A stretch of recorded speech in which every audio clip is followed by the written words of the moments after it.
Now turn to Section 1. Section 1. You will hear a student talking to the student accommodation officer at a college.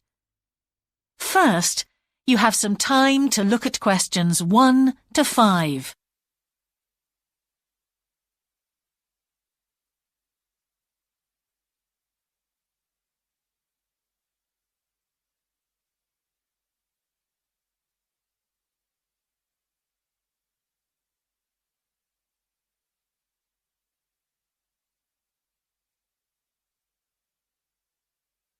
Now we shall begin.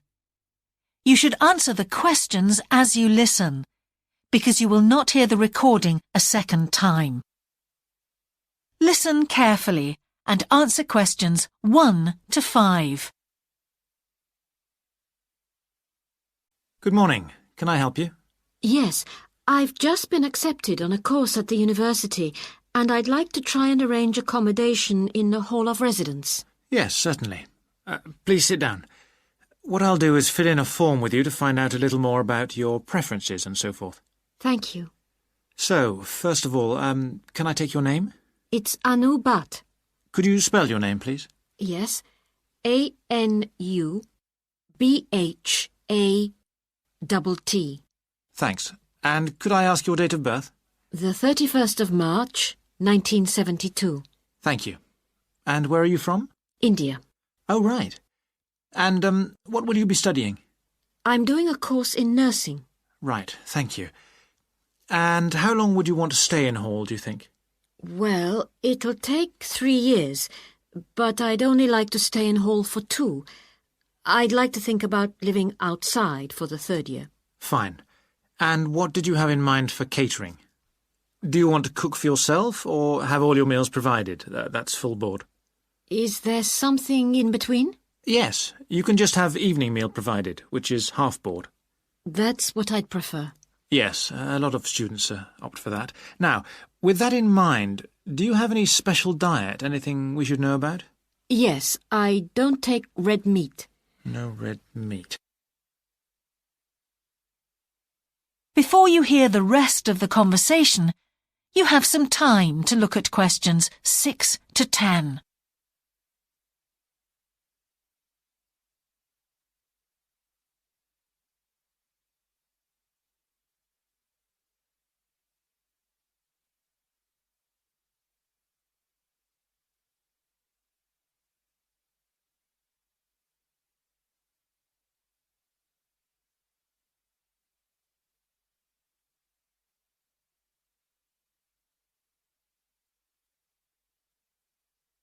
Now listen and answer questions 6 to 10.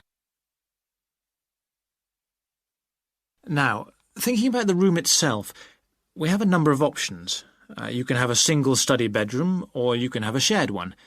These are both what we call simple rooms.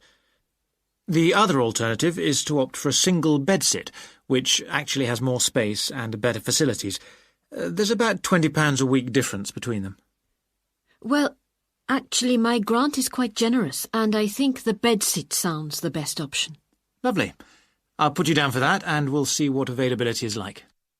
Now, can I ask some other personal details which we like to have on record? Yes, of course. I wonder if you could let us know what your interests are. This might help us get a closer match for placing you in a particular hall. Well, I love the theatre. Right. And I enjoy sports, particularly badminton. Ah, that's worth knowing. Now, what we finish with on the form is really a list from you of what your priorities are in choosing a hall, and we'll do our best to take these into account. Well, the first thing is I'd prefer a hall where there are other mature students, if possible. Yes, we do have halls which tend to cater for slightly older students. And I'd prefer to be out of town. That's actually very good for you because we tend to have more vacancies in out-of-town halls. Lucky. Yes. Anything else? Well, I would like somewhere with a shared area, a TV room, for example, or something like that. It's a good way to socialise. It certainly is. That's it. Now, we just need a contact telephone number for you. Oh, sure. I'll just find it. It's 667549. Great. So we'll be in contact with you as soon as possible. That is the end of section 1. You now have half a minute to check your answers.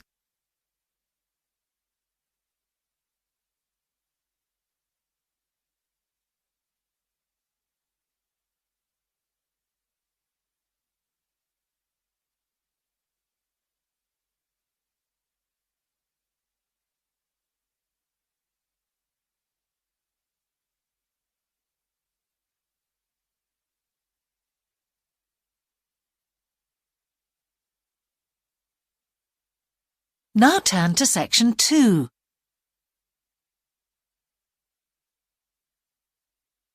Section 2. You will hear a man giving a talk to new members of a wildlife club in the south of England. First, you have some time to look at questions 11 to 13.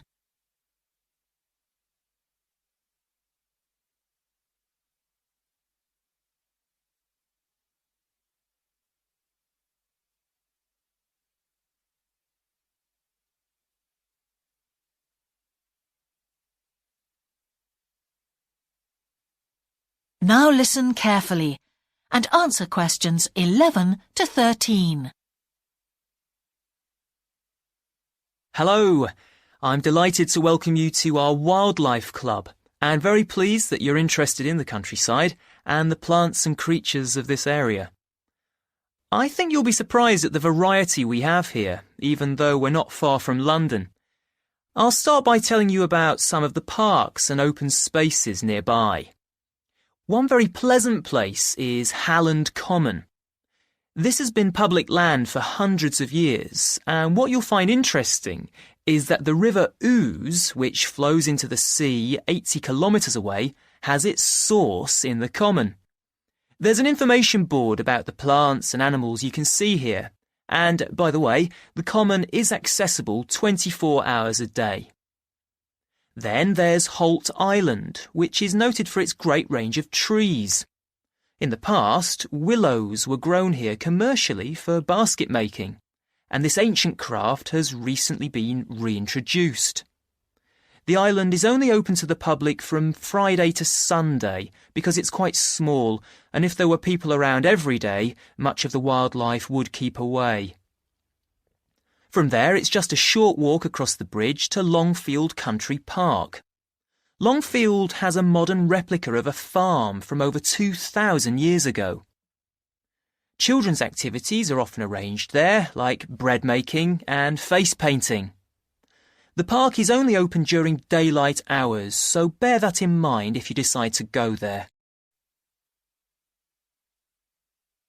Before you hear the rest of the talk, you have some time to look at questions 14 to 20.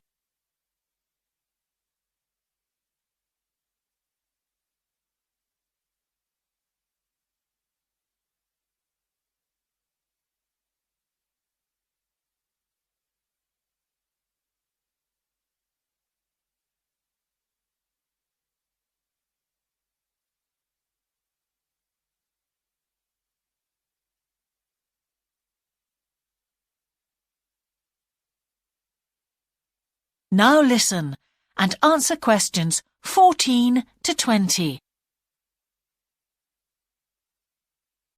Longfield Park has a programme of activities throughout the year, and to give you a sample, this is what's happening in the next few days. On Monday, you can learn about herbs and how they've been used over the centuries. You'll start with a tour of our herb garden, practice the technique of using them as colour dyes for cloth, and listen to an illustrated talk about their use in cooking and medicine. Then on Wednesday, you can join local experts to discover the variety of insects and birds that appear in the evening. We keep to a small number of people in the group, so if you want to go, you'll need to phone the park ranger a few days ahead. There's a small charge which you should pay when you turn up. I'm sure you're all keen to help with the practical task of looking after the park. So on Saturday, you can join a working party. You'll have a choice of all sorts of activities, from planting hedges to picking up litter, so you'll be able to change from one to another when you feel like it. The rangers will be hard at work all day, but do come and join in, even for just a short while. One thing, though, is to make sure you're wearing something that you don't mind getting dirty or torn. And finally, I'd like to tell you about our new wildlife area, Hinchingbrook Park, which will be opened to the public next month. This slide doesn't really indicate how big it is, but anyway, you can see the 2 gates into the park and the main paths. As you can see, there's a lake in the northwest of the park with a bird hide to the west of it at the end of a path, so it'll be a nice, quiet place for watching the birds on the lake. Fairly close to where refreshments are available, there's a dog walking area in the southern part of the park, leading off from the path. And if you just want to sit and relax, you can go to the flower garden. That's the circular area on the map, surrounded by paths. And finally, there's a wooded area in the western section of the park between 2 paths.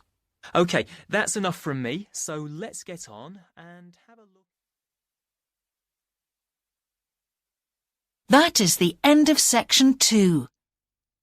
You now have half a minute to check your answers.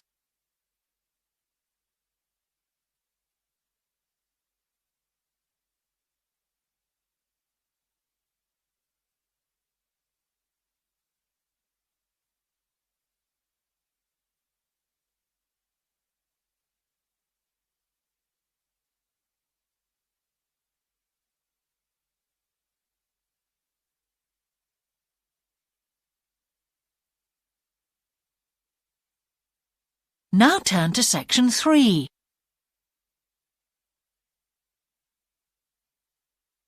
Section 3. You will hear the Director of Studies in an English Language Centre and a student representative talking about their Self-Access Centre. First, you have some time to look at questions 21 to 24.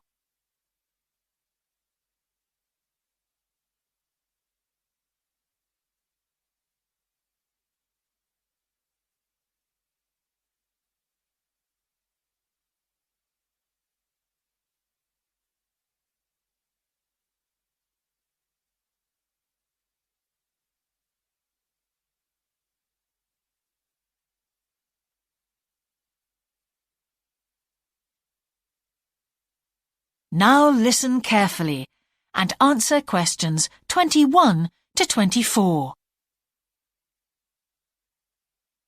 Hi, Ewan. As you know, I've asked you here today to discuss the future of our Self-Access Centre. We have to decide what we want to do about this very important resource for our English language students. So, can you tell me what the students think about this? Well, from the students' point of view, we would like to keep it. The majority of students say that they enjoy using it because it provides a variation on the classroom routine, and they see it as a pretty major component of their course. But we would like to see some improvements to the equipment, particularly the computers. There aren't enough for one each at the moment, and we always have to share. Well, yes, the teachers agree that it is a very valuable resource. But one thing we have noticed is that a lot of the students are using it to check their personal emails. We don't want to stop you students using it, but we think the computers should be used as a learning resource, not for emails. Some of us also think that we could benefit a lot more by relocating the Self-Access Centre to the main university library building. How do you think the students would feel about that, Ewan? Well, the library is big enough to incorporate the Self-Access Centre, but it wouldn't be like a class activity anymore.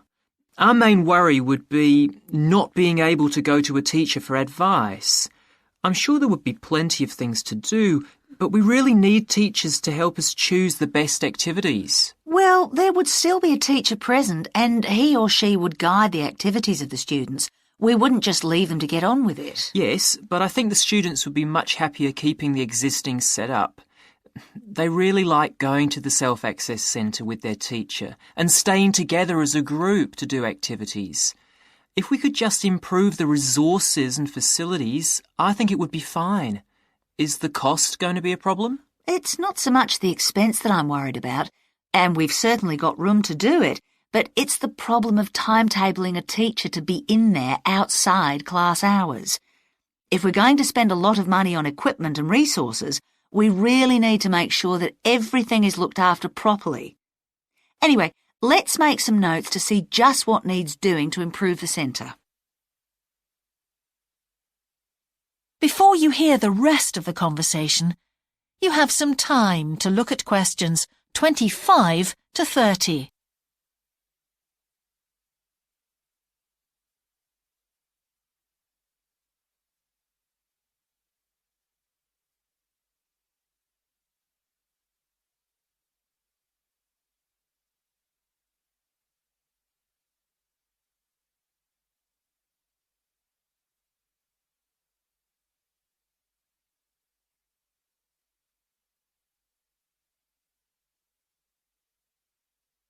Now listen and answer questions 25 to 30. Now, what about the computers? I think it might be a good idea to install some new models.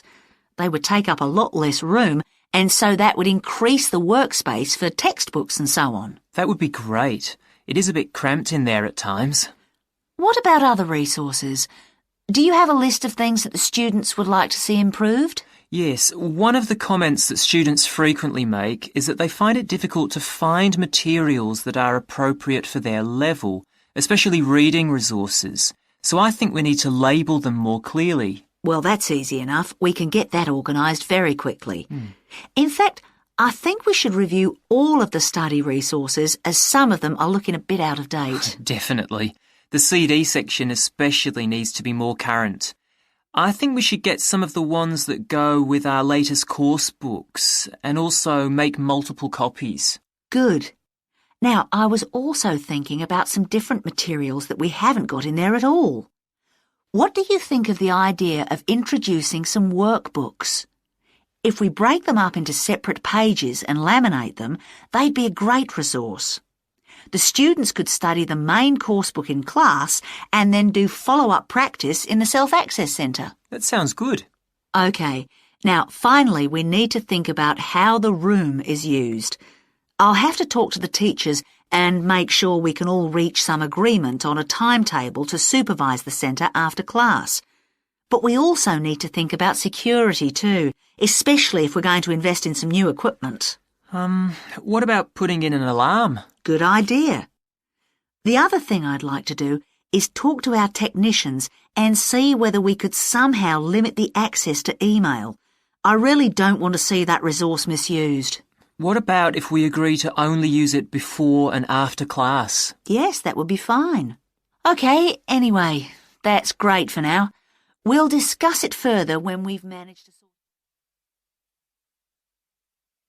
That is the end of section 3. You now have half a minute to check your answers.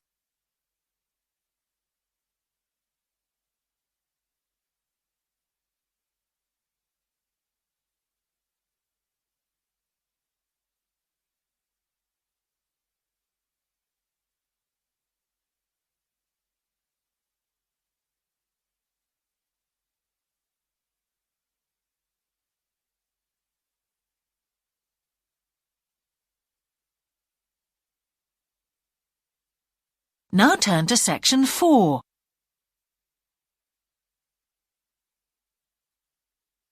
Section 4. You will hear the beginning of a lecture about business cultures. First, you have some time to look at questions 31 to 40.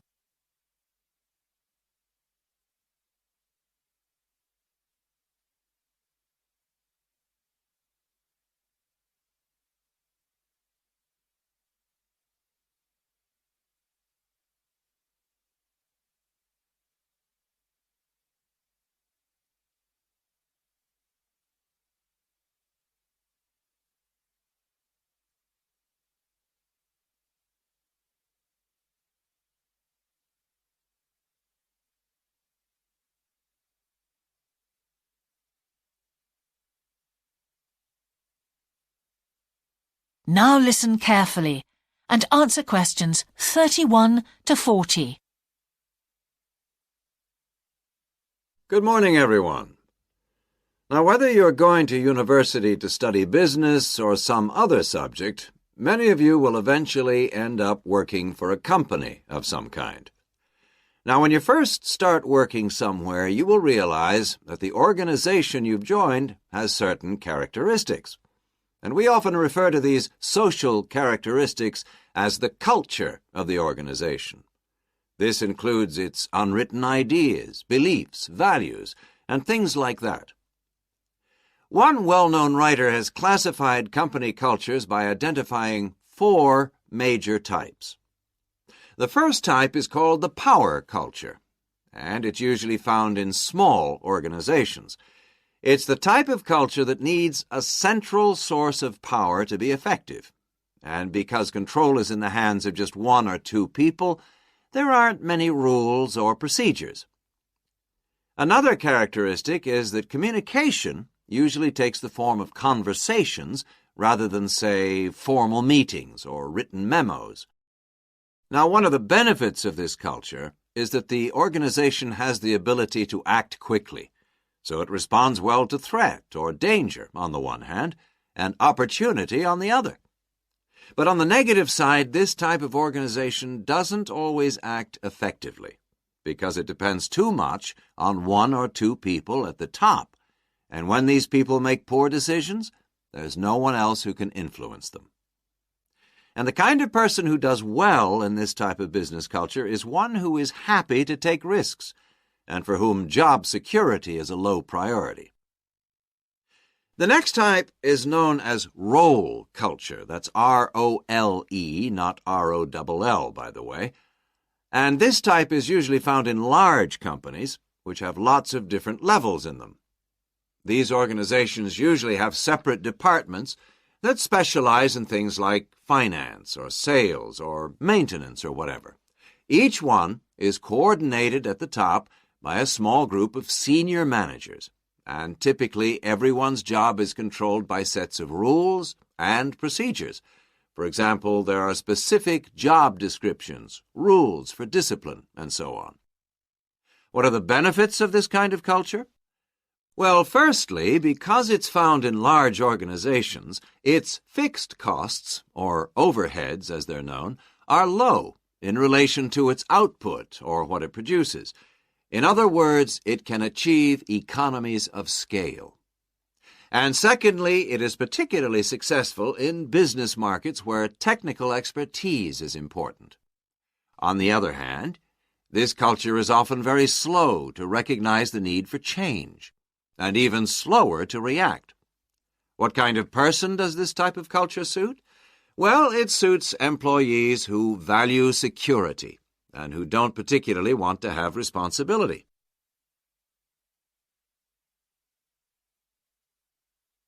Moving on now to task cultures.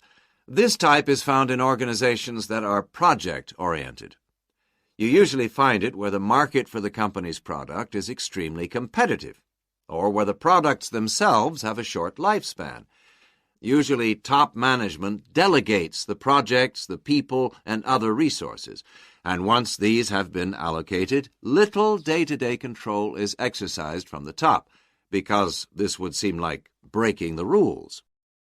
Now, one of the major benefits of this culture is that it's flexible, but it does have some major disadvantages, too. For instance, it can't produce economies of scale or great depth of expertise.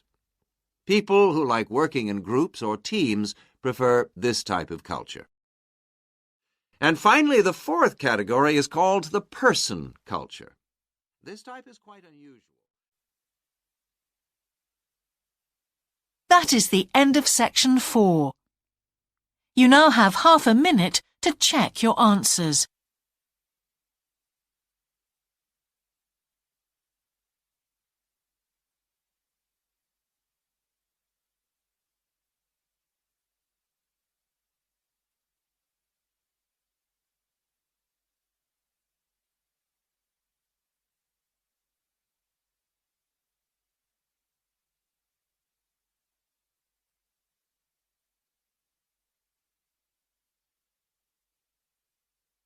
That is the end of the listening test. In the IELTS test, you would now have 10 minutes to transfer your answers to the answer sheet.